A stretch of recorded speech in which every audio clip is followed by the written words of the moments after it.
بولے, اور میں رات کو سو نہیں پاتی تھی. میں نے کہا کوئی ایسا واقعہ؟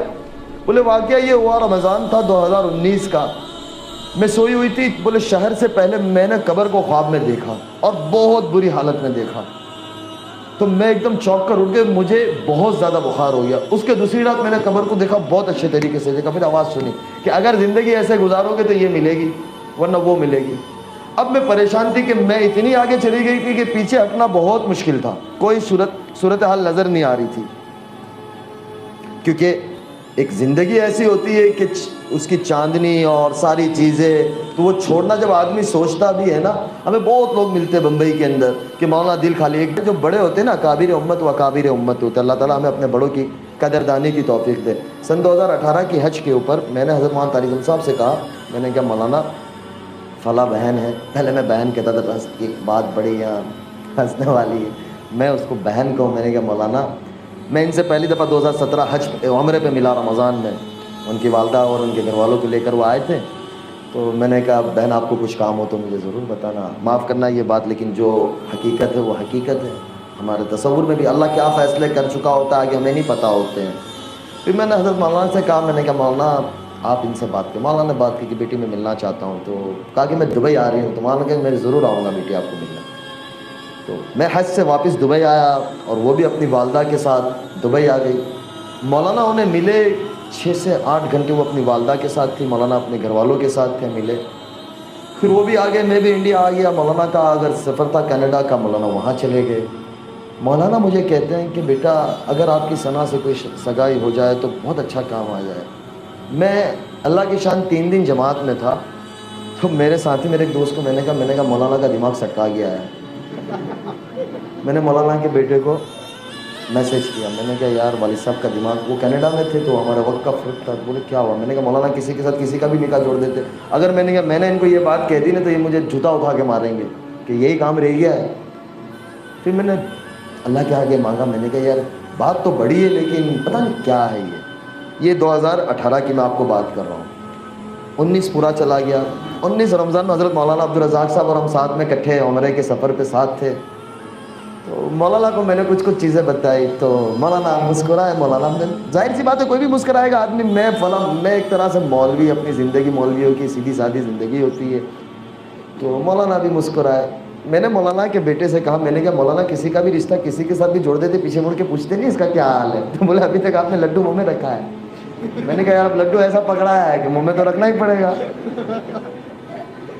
تو پھر مولانا کی طبیعت بہت خراب تھی مدینہ منورہ میں. پھر ہم لوگ انڈیا آ گئے اور اس کے بعد وہ جارڈن میں تھی, ان کی شوٹنگ چل رہی تھی. 20 میں وہ واپس آئی. پھر میں اللہ کی شان عمرے پہ مدینہ منورہ میں تھا فروری کے مہینے میں, لاک ڈاؤن سے قبل. تو ان کا میسج آیا کہ میں آپ سے بات کرنا چاہ رہی ہوں. 3-4 دفعہ میسج آئے. میں حرم میں تھا تو میں دیکھ نہیں پایا. پھر میں نے رات میں بولے میں آپ سے کچھ بات کرنا, کچھ مسائل تھے. وہ مجھے کہے کہ یہ مسائل ہے, مجھے سمجھ نہیں آ رہا ہے میرا کیا ہوگا. میں نے کہا یار آپ کے پاس دولت ہے, شہرت, ابھی آپ کے پاس ماشاءاللہ کام ہے, جب لاک ڈاؤن لگا نہیں تھا. میں نے کہا اچھی زندگی, ایسا کیوں بولتے ہو؟ میں نے کہا اللہ آپ کے لیے بہت آسانی کرے گا, بس آپ اللہ سے مانگو. اس بندی نے اس رات سے تہجد شروع کی. تب پہلے کبھی کبھی پڑھتی تھی لیکن آج تک ماشاءاللہ اس کی تہجد فوت نہیں ہوئی, سفر ہو حضر ہو. یعنی اللہ کہتے ہیں نا کہ تہجد نیکوں کا عمل ہے, اور نبیوں کا یہ بہت اہم سنت رہی ہے کہ اللہ تعالیٰ نے اپنے محبوب صلی اللہ علیہ وسلم سے کہا کہ میرے نبی جی رات میں آپ کی اور میری ملاقات اور میری بات بھی بہت ضروری ہے کہ آپ رات میں میرے پاس آیا کریں. قرآن کہتا ہے اس بات. تو یہ نبیوں کا شیبہ ہے, اور رات کے اندر اٹھ کر اللہ سے مانگنا یہ بہت بڑی چیز. اللہ مجھے اور آپ کو اس کا لطف نصیب فرمائے. تو میں نے ان کو کہا, میں نے کہا آپ اللہ سے مانگو. فروری کا زمانہ تھا, لاک ڈاؤن لگ گیا. انہوں نے اللہ سے مانگنا شروع کیا. کچھ مسائل تھے. میں نے کہا اللہ تعالیٰ تمہیں اس مسائل سے, اور کوئی دوسرے مسائل نہیں تھے, بس وہ زندگی کے اندر سکون نہیں تھا, چین نہیں تھا. میں نے کہا اللہ تمہیں نکالے گا. جیسے جیسے رمضان قریب آتا گیا, شعبان آتا گیا, انہوں نے کہا کہ میں نے اپنے گھر میں بند کر دیا ہے جو ٹیلی ویژن تھا. میں نے کہا یار شروع رکھو, کیوں بند کیا؟ میں نے کہا چلاؤ یار, کیا مسئلہ ہے؟ بولے بس دل نہیں ہوتا. رمضان آ گیا. رمضان میں ماشاءاللہ معمول کے مطابق ہر سال 2 قرآن ختم ہوتے تھے پہلے ان کے. اس سال انہوں نے 3 قرآن ختم کیے. میں نے کہا بڑا اللہ مبارک کرے. رمضان کے بعد انہوں نے مولانا کو کہا کہ مجھے نکاح کرنا ہے انس سے. مولانا کا پھر مجھے آیا میں نے کیا مولانا 2018 سے یہ 2020 ہو گیا ماشاءاللہ سے، میرے والدین بھی میں نے کیا انتظار کر رہے ہیں، ظاہر سی بات ہے میں ایک ہی بیٹا اپنے والدین کا، تو میں نے کیا مولانا بولے نہیں اب ہوگا.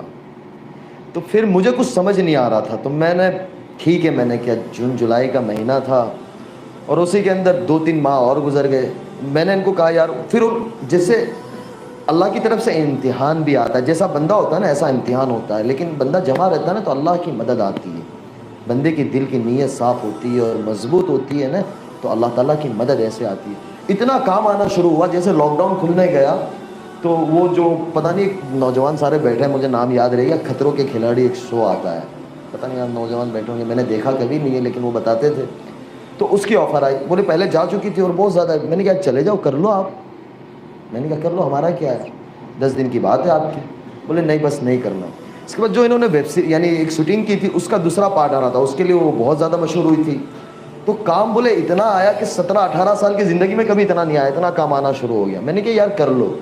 پھر انہوں نے کہا کہ میرے سر سے میں دوپٹہ کبھی نہیں اتاروں گی. میں نے کہا دیکھو یہ بہت بڑا فیصلہ ہے، یہ آسان نہیں ہے. میں نے کہا آپ اپنی زندگی انجوائے کرو.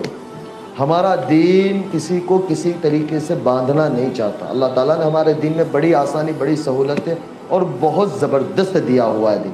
یہ دین اللہ تعالیٰ مجھے اور آپ کو سمجھا دے، اس کا اصل دین ہمیں اور آپ کو سمجھا دے. تو میں نے ان کو بولے بس میں نے طے کر لیا. مجھے کہا کہ مجھے اناؤنس کرنا ہے، مجھے چھوڑ دینا ہے. میں نے کہا یار آپ سوچ لو. میں ٹالتا رہا. اکتوبر آ گیا. بولا آپ نے اب نہیں کہا نا تو میں اپنے اعتبار سے اناؤنس کر دوں گی. میں نے کہا یار خاموخواہ کیوں یہ کر رہی ہو. بولے بس میں نے 17 سالی زندگی کے اندر لوگوں کو اس سے نقصان پہنچایا ہے، تو میرا نیت ہے کہ میں اللہ کے بندوں کی اور انسانوں کی خدمت کروں. دنیا میں بسنے والے ہر انسان چاہے جو بھی مذہب کا ہو، میں اس کے لیے کام آؤں، میں اس کے لیے خدمت کروں. لوگ پریشان حال ہیں تو میں اس کے لیے خدمت کروں اور اللہ مجھ سے کام لے گا. مجھے کہ میں ان کے کام آؤں. میں بڑا یعنی ارادے نہیں کہ اللہ تعالیٰ ان کو اس کے اوپر اتارے کہ میں کوئی ہاسپٹل بناؤں، میں اس طریقے سے کچھ کام کروں. میں نے کہا یار یہ بہت بڑا فیصلہ ہے. 9 اکتوبر تھا. میں نے کہا دیکھو آپ سوچ لو. بولے نہیں بس میں نے طے کر لیا. میں نے کہا ٹھیک ہے. پھر مغرب کے بعد ڈالا، دوسرے دن اس کو میڈیا نے کور کیا اور چھوڑو. میں نے کہا دیکھو یہ بہت بڑا فیصلہ ہے نا، یہ یاد رکھنا. بولے نہیں. میں نے کہا بس اللہ میاں خیر کرے. اور پھر ایسا وقت گزرتا گیا، نومبر آ گیا تو مجھے بزرگوں نے، میں نے مولانا سے مشورہ کیا، مولانا کے بس نکاح کرنا ہے. پھر بزرگوں کے مشورے سے نکاح ایسے ہوا کہ آپ یقین نہیں کرو گے، میرے بہنوی نے میرا ایک جوڑی کپڑا تیار کیا. مجھے پتہ بھی نہیں تھا میرا جمعہ کو نکاح ہے، جمعرات کو میرے پاس کپڑا نہیں تھا. میں نے کہا بس ہو جانا ہے، جا کے مسجد میں بیٹھ گیا. حضرت مولانا احمد لاڈ صاحب کا بیان مسجد میں شروع تھا، مولانا لے کے گئے، میں باتھ روم میں تھا، تیار ہو رہا تھا. یعنی وہ سچویشن میں نکاح ہوا ہے. لیکن میں آپ کو ایک بات بتلاؤں کہ جو آدمی معمولات کا اور اعمال کا پابند ہوتا ہے نا، اللہ کے ساتھ اس کی اتنی مدد ہوتی ہے کہ میں آپ کو بتا نہیں سکتا، اور اللہ اس کے کام بنا دیتا ہے. دوسرے دن ہفتے والے دن ہمارا چھوٹا سا ایک ولیمہ تھا، کیونکہ کووڈ کا زمانہ تھا تو ہم نے 100-150 کے درمیان میں جو گورنمنٹ کی گائیڈ لائنس تھی اس کے اعتبار سے ہم نے گھر والوں کے درمیان میں، دوستوں کے اندر چھوٹا سا ایک ولیمہ کیا. تو شام کے وقت تھا تو ظاہر سی بات ہے تیاری ہوتی ہے، گھروں کے اندر مہمان ہوتے ہیں، تھوڑے بہت 10 مہمان بھی ہو جاتے تو مستورات میں یہ ہوتا ہے. اب ظاہر سی بات ہے دلہن وہ خود تھی، اس نے اس کی سورہ واقعہ پڑھی ہے، سورہ رحمان پڑھی ہے، سورہ سجدہ پڑھی ہے. آج جب عشاء کے بعد فارغ ہو تو مجھے کہنے لگی مجھے سورہ رحمان سورہ واقعہ پڑھنے کا. مولوی کھڑا ہو جا تو بھی اب چپ چاپ، اب کوئی رستہ ہی نہیں ہے. میں نے کہا 1:30 بج رہا ہے، کل پڑھ لیں گے، چھوڑو نا. میں نے کہا ابھی سو جاؤ، نماز تو پڑھ لی ہے. بولے نہیں یہ تو پڑھنا ہے. میں نے کہا اللہ میاں خیر کرے. تو خلاصہ یہ نکلا کہ اللہ تعالیٰ جب دل میں ڈال دیتا ہے اور تھام لیتا ہے نا تو اللہ پھر کام بھی ایسا لے کے آئے، لوگوں کے دلوں میں محبت ڈال دیتا ہے، عزت ڈال دیتا ہے. ہماری ایک بہن ہے انڈسٹری میں، ان کا نام میں نہیں لوں گا، وہ یعنی اتنی مشہور ہے اور ماشاءاللہ سے وہ یعنی ہر وقت کسی بھی طریقے سے لائٹ میں رہتی ہے. تو وہ ان کو میسج کرنے لگی کہ یار آپ گاڈ کی اینجل ہو، آپ میرے لیے دعا کرو کہ اللہ میرے لیے بھی اچھا کر دے، اور آپ کو دیکھ کے بڑا اچھا لگتا ہے، سکون آتا ہے. تو میں نے ان کو کہا کہ آپ اس سے ملو. تو مجھے کہتی ہے کہ سنا پہلے مجھے ایسا لگتا تھا کہ آپ نے یہ چھوڑ دیا، آپ کی دنیا ختم ہو گئی، یعنی اب آپ کا سارا کچھ ختم ہو گیا. لیکن ایسا لگتا ہے کہ ماشاءاللہ آپ بہت اچھی دنیا میں چلی گئی ہو اور آپ بڑی خوبصورت لگتی ہو، اور ماشاءاللہ آپ کی اللہ تعالیٰ نے نور ڈال دیا ہے، زبان میں تاثیر ڈال دی ہے. اور پھر اور کوئی بات کہہ دی ہوگی تو 4 دن کے بعد اس بات اللہ تعالیٰ نے سچ کر دی اور ان کا کام ہو گیا. تو لوگ آنا شروع ہوئے. تو پتہ یہ چلا کہ اللہ تعالیٰ میرے اور آپ کے اندر وہ صلاحیت رکھی ہے، لیکن اس صلاحیت کو ہم کھولیں اور اللہ کے آگے مانگے کہ اللہ میرے اور آپ سے ایسا کوئی کام لے لے کہ جو ہماری آخرت کا ذریعہ بن جائے. دنیا 4 دن کی ہے. یہ کورونا کے زمانے میں سب کو پتہ چل گیا کہ یعنی کوئی بتا نہیں سکتا کہ میں اتنا وقت رہوں گا اور میں ایسا کروں گا اور میں ایسا کروں گا. ارادہ کرنا اور اللہ سے مانگنا ہمارے ہاتھ میں، اس کو پورا کرنا اللہ کے ہاتھ میں ہے. لیکن آدمی کوشش تو کرے. اور دنیا کسی کی کہیں نہیں جاتی. وہ مجھے کہتی ہے کہ آج، یعنی میں خود یہ بات کو سمجھتا ہوں کہ یہ پہلے میں اتنی مشہور نہیں تھی. ہماری ماں بہنیں اور بڑی اماں جو گھروں میں ہوتی ہے وہ ثنا خان کون تھی پہلے نہیں جانتے تھے، لیکن اب کہتے وہ ثنا خان ایک ہے. ایک اماں مجھے کہنے لگی، کل کی بات ہے، کل ایک جگہ پہ میں تھا تو وہ بڑی عمر ہمارے نانا رحمۃ اللہ علیہ کے زمانے سے ان کے ساتھ تعلق تھا، تو میں ان کی ملاقات کے لیے حاضر ہوں. بولے وہ گجراتی مجھے کہنے لگی، بولے کوئی ثنا خان جو اپنا گجراتی پوئرا સાથે શાદી કરેલી છે કે એ તું જ છે. પછી મને ખબર પડી કે તો મેં કહ્યું وہ کس میں تھی آپ نے پہلے دیکھی نا کہ હમણાં જોઈ તારી વાઈફ ને કે મેં કહ્યું દુઆ કરજો મારા માટે. تو کہ એ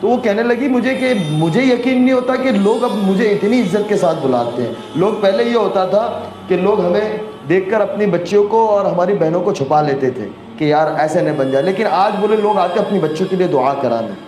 یعنی اللہ تعالیٰ نے کس طریقے سے ٹرننگ لیا، یو ٹرن کیسے اللہ رب العزت نے لیا کہ اللہ کسی کی دنیا ضائع نہیں کرتا. اور اللہ تعالیٰ جب کسی کو عزت دے دینے کا فیصلہ کرتا ہے تو دنیا کی کوئی طاقت اسے نہیں روک سکتی. تو بات کا خلاصہ یہ ہے کہ میری اور آپ کی زندگی کی قیمت ہم لگائیں اور ہم اس کی قیمت کو پہچانیں. اللہ تعالیٰ نے یہ جو وقت دیا ہے یہ بہت قیمتی وقت ہے کہ اس کے پیچھے نبیوں کا سب کچھ لگ گیا، صحابہ کا سب کچھ لگ گیا، اس کے بعد آخر یہ دن مجھے اور آپ کو پہنچا ہے. ارے بھائی ہم کون ہوتے ہیں کسی کو یہ کہنے والے کہ یہ ایسا ہے؟ ہم جا کر دیکھیں تو صحیح کہ اللہ نے بطور ایمان والا ہر ایک کو بہت بڑی نعمت دی ہے کہ اس نے ایک دفعہ بھی لا الہ الا اللہ محمد رسول اللہ پڑھا ہے. وہ اللہ کی نظر میں بہت قیمتی ہے. میں اور آپ اس کی قیمت نہیں لگا سکتے اور میں اور آپ اس کے بارے میں رائے قائم نہیں کر سکتے.